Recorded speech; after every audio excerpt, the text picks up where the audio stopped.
Praise the Lord. आप सभी लोगों को आज शुक्रवार के दिन में आराध्य यूट्यूब चैनल में आपको स्वागत है। आइए आज प्रभु का वचन को ध्यान करेंगे। कल अपन ये सुने हैं कि भाषण को व्याख्या कैसे करना है।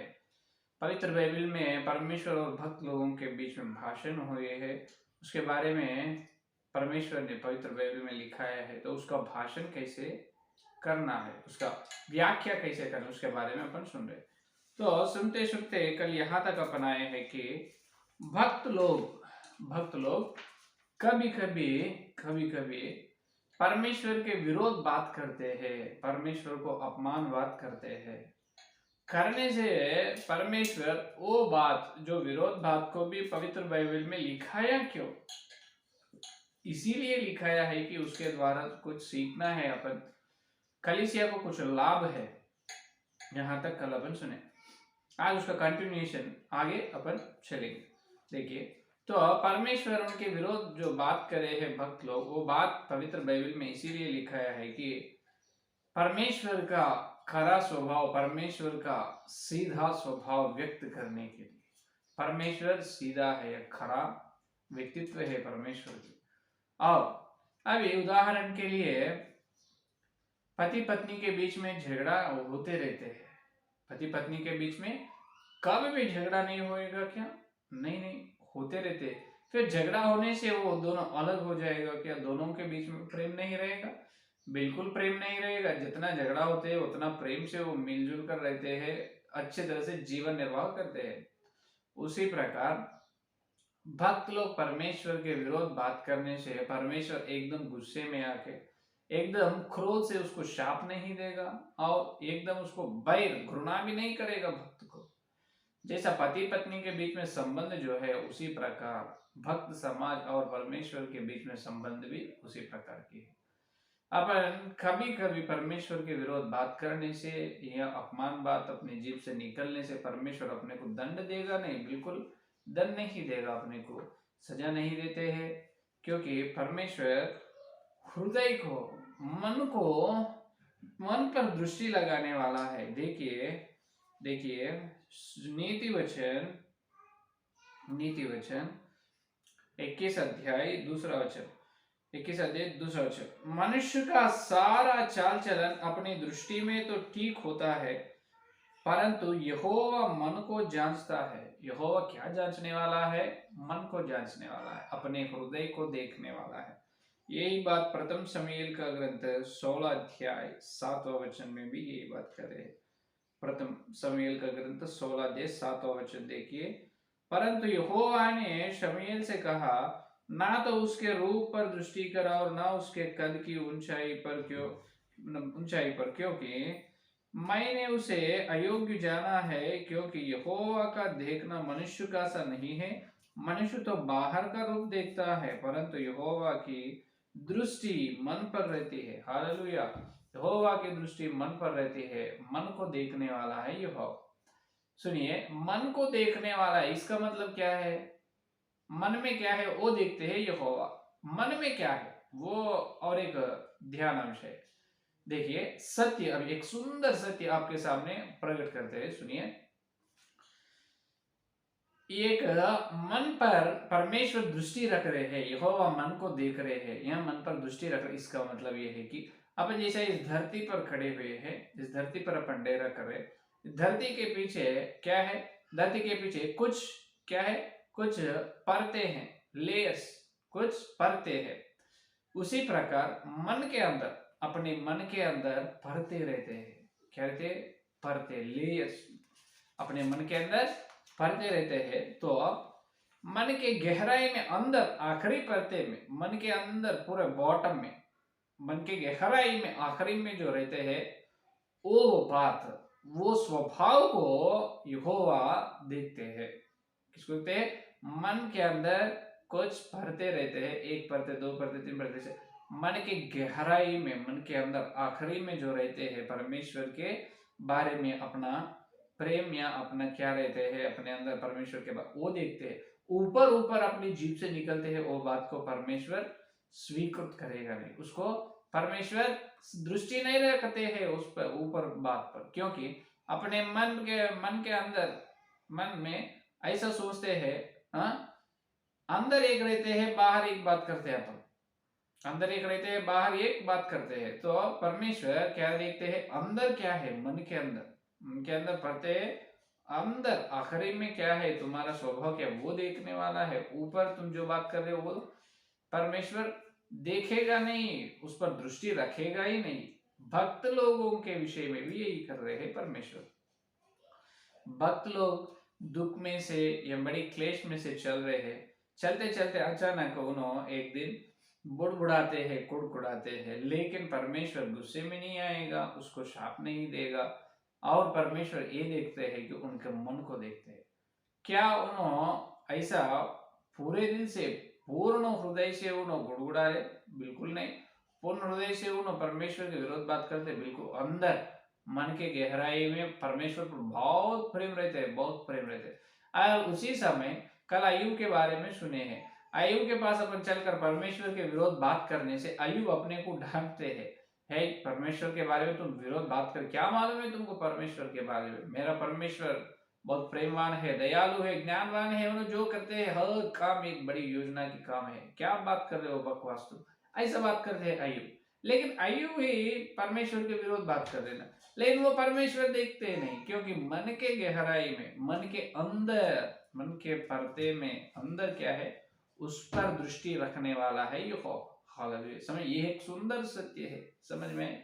तो भक्त लोग परमेश्वर के विरोध बात करने से वो बात है, परमेश्वर दृष्टि नहीं रखते। इसीलिए पवित्र बाइबल में लिखाया है कि परमेश्वर को मालूम है वो मेरे भक्त जन है, मेरे प्यारे बेटी बेटा है, उनके मन में, उनके दिल में मेरे ऊपर बहुत प्रेम है। अगर मेरे लिए जान भी दे देते हैं, वो प्राण भी देते हैं, उतना प्रेम है। ऐसा बोलते हैं परमेश्वर, उतना प्रेम ही रहते हैं अपने अंदर। क्या अपन कभी भी अपने चाल चलन में, अपने आत्मिक जीवन में कभी भी परमेश्वर के विरोध बात नहीं करे क्या? अल्प विश्वास से कुड़कुड़ाए नहीं? बहुत बार ऐसा करे है। तो लेकिन भी परमेश्वर अपने को दंड दिए, सजा दिए? बिल्कुल नहीं।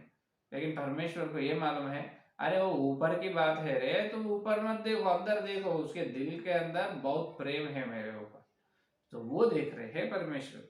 तो भक्त लोग या भ्रष्ट लोग, भक्त लोग होने दो, भ्रष्ट लोग होने दो, जो परमेश्वर के बारे में जो कुछ बात करते हैं वो भलाई अपन सुनना है। परमेश्वर के विरोध जो बात करते हैं वो क्या अपमान की बात, विरोध की बात सुनना ही नहीं, क्योंकि वो परमेश्वर का व्यक्तित्व नहीं है। परमेश्वर का व्यक्तित्व ये, परमेश्वर एकदम महान है और उत्तम है परमेश्वर। और आखिरी विषय ये है कि देखिए, और परमेश्वर पर भक्त हृदय में, भक्त लोगों के हृदय में जो भावनाएं रहते हैं, जो भावनाएं रहते हैं वो एक एक स्थिति में एक एक प्रकार से रहते हैं, एक एक स्थिति में एक एक प्रकार। इसका मतलब बहुत दुख में उनके मन के भावनाएं कुछ चेंज होते हैं, बदलते हैं, उसी समय परमेश्वर के विरोध बात कर। लेकिन कुछ समय एक दिन नहीं तो एक घंटा बाद में उन्होंने रियलाइज, पश्चाताप होते हैं, परमेश्वर मैं तो अचानक बोल दिया हूँ, मैं, मेरा जीभ में टंग स्लिप हो गए, बिल्कुल मुझे माफ कीजिए, कृपया मुझे माफ कीजिए। ऐसा फिर वापसी क्षमा मांगते हैं भक्त लोग। ऐसा है, ये है श्रेष्ठ गुण भक्त लोगों के अंदर, मालूम है? तो भक्त लोग परमेश्वर के विरोध बात करें, वो संदर्भ, उस स्थिति से उनके जीभ से वैसी बात निकलती है, होना बोल के नहीं, होना बोल के कोई भी बात नहीं करते। तो इसीलिए परमेश्वर अपने मन को दृष्टि रखते हैं, मन को देखने वाला है। तो ये है असली सत्य।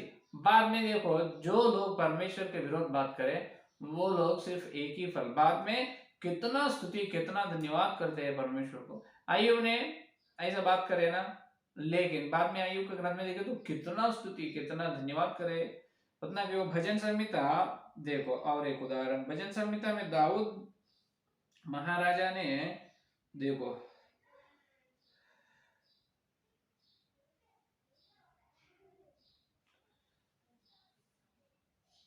भजन संहिता 22 अध्याय, भजन संहिता 22 अध्याय देखो, भजन संहिता 22 अध्याय पहला वचन देखो। पहला वचन में ये बात कर रहे हैं दाऊद ने, हे मेरे परमेश्वर, हे मेरे परमेश्वर, तूने मुझे क्यों छोड़ दिया?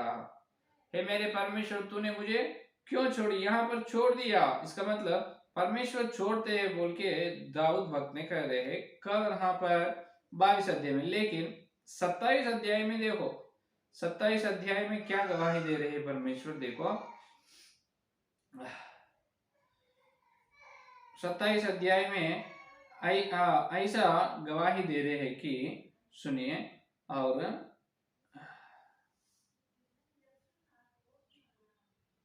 10वां वचन, मेरे माता पिता ने मुझे छोड़ दिया है परंतु यहोवा मुझे संभालेगा। ये देखिए, यहोवा अपना मार्ग मुझे सिखा। ये देखो, मेरे माता पिता ने मुझे छोड़ दिया है लेकिन परंतु यहोवा मुझे संभाल लेगा। अरे यहाँ पर यहोवा संभाल रहे, वहां पर छोड़ दिए, इसमें कौन सा सत्य है? ये सत्य है कि भक्त लोग कभी एक अचानक कभी विरोधाभास करने से परमेश्वर उस पर दृष्टि नहीं रखेगा। परमेश्वर का वास्तव असली व्यक्तित्व ये है कि परमेश्वर संभालने वाला है। इसीलिए 27 वचन संहिता में ये बताए, परमेश्वर में परंतु यहोवा मुझे संभालेगा, संभालेगा। तो ये है परमेश्वर का अनंत व्यक्तित्व, अनंत व्यक्तित्व, शाश्वत व्यक्तित्व। ये है वो परमेश्वर का अनंत व्यक्तित्व। ये है कि प्रेम करने वाला है भक्त लोगों के ऊपर। भक्त लोगों के ऊपर भी परमेश्वर पर करोड़ों समुद्रों की प्रेम रहते हैं। कभी अचानक एक फल कुड़कुड़ाते हैं, मुड़मुड़ाते हैं, लेकिन भक्त लोगों को परमेश्वर के ऊपर बहुत करोड़ों समुद्र का प्रेम रहते हैं। तो इसीलिए अपन जो परमेश्वर के विरोध एक फल बात करते हैं, उस पर परमेश्वर दृष्टि नहीं रखते हैं। उसके द्वारा बहुत कुछ अपन सीख सकते हैं। इसीलिए परमेश्वर वो बातों के पवित्र बाइबल में लिखाया है। परमेश्वर जितना सीधा आदमी है उसी प्रकार भक्त लोग भी वैसा ही रहते हैं। अगर उसी समय अपन जाकर, क्या तुम परमेश्वर को निंदा कर रहे हैं, परमेश्वर के विरोध बात कर रहे हैं, अपमान कर रहे हैं, क्यों कर रहे? उस समय अपने ऊपर वो लोग भक्त लोग गुस्से में आते हैं, नफरत होते हैं। क्या मालूम है तुमको परमेश्वर के बारे में? मैं तो गुस्से में एक बात मेरे मुंह से निकल चुके हैं, लेकिन मैं परमेश्वर को बहुत प्रेम करने वाला हूँ। इस प्रकार भक्त लोग बात करते हैं। तो इसी प्रकार का सुंदर गुण, ये सुंदर व्यक्तित्व परमेश्वर के अंदर है। इसीलिए उनके विरोध भक्त लोग बात करें, बातों को भी परमेश्वर पवित्र बाइबल में लिखा है। और एक विषय यहाँ पर यह है कि परमेश्वर और भक्त लोगों के बीच में भाषण हो रहे हैं। तब भाषण होते समय परमेश्वर के मुंह से कभी सत्य के विरोध वचन भी निकलता है। क्या निकलता है? एक सत्य का विरोध वचन भी निकलता है। जब अपन वो विरोध वचन के लेकर ये परमेश्वर के मुंह से निकले ना, परमेश्वर खुद ये बात करे ना, तो इसको मैं व्याख्या करूंगा बोल के वो वचन को उसी प्रकार अक्षरों को, ये शब्दों को व्याख्या नहीं करना। उस प्रकार व्याख्या करने से फिर से झूठ शिक्षा निकलता है, झूठ सिद्धांत निकलता है। समझ में? अरे परमेश्वर सत्य के विरोध कैसे बात करते हैं? ये क्या बात है? बिल्कुल सच बात है। क्योंकि परमेश्वर, देखिए यशायाह का ग्रंथ 1:13 वचन में परमेश्वर कभी उनके मुंह से ऐसा भी बात करता है, ऐसा बात भी निकलता है। देखो 1:13 वचन में, व्यर्थ अन्न बलि फिर मत लाओ, धूप से मुझे घृणा है। ये देखो, व्यर्थ अन्न बलि फिर मत लाओ, धूप से मुझे घृणा है। तुम क्या मतलब हो? अन्न बलि मत लाओ, धूप मत लाओ, मुझे घृणा है। इसका मतलब मेरे वेदी के पास, मेरे पास तुम कुछ भी मत लो, मैं तुम्हारी प्रार्थना भी ना सुनूंगा, प्रार्थना भी मत करो बोल रहे। यहाँ पर कुछ नैवेद्य, धूप भी, अन्न बलि, मोम बलि कुछ भी मत लाओ बोल रहे। क्या फिर अपन ये वचन को लेकर व्याख्या कर सकते क्या? यही वचन को लेकर अपन परमेश्वर के कलीसिया में, परमेश्वर के पास कुछ भी नहीं लाना है, खाली हाथ से लाना है। कुछ भी नहीं लेने वाला है, प्रार्थना भी मत करना चाहिए, प्रार्थना ना करने के लिए बता रहे हैं यहाँ पर परमेश्वर, कुछ भी ना लाने के लिए कह रहे हैं परमेश्वर बोल के अपन प्रचार कर सकते? ये झूठ शिक्षा होता है। फिर ये बात कौन कहा है? सिर्फ यहोवा के मुंह से निकले है बात। तो इसको क्या करेंगे? तो ये स्थिति, संदर्भ क्या है वो देखना है या नहीं?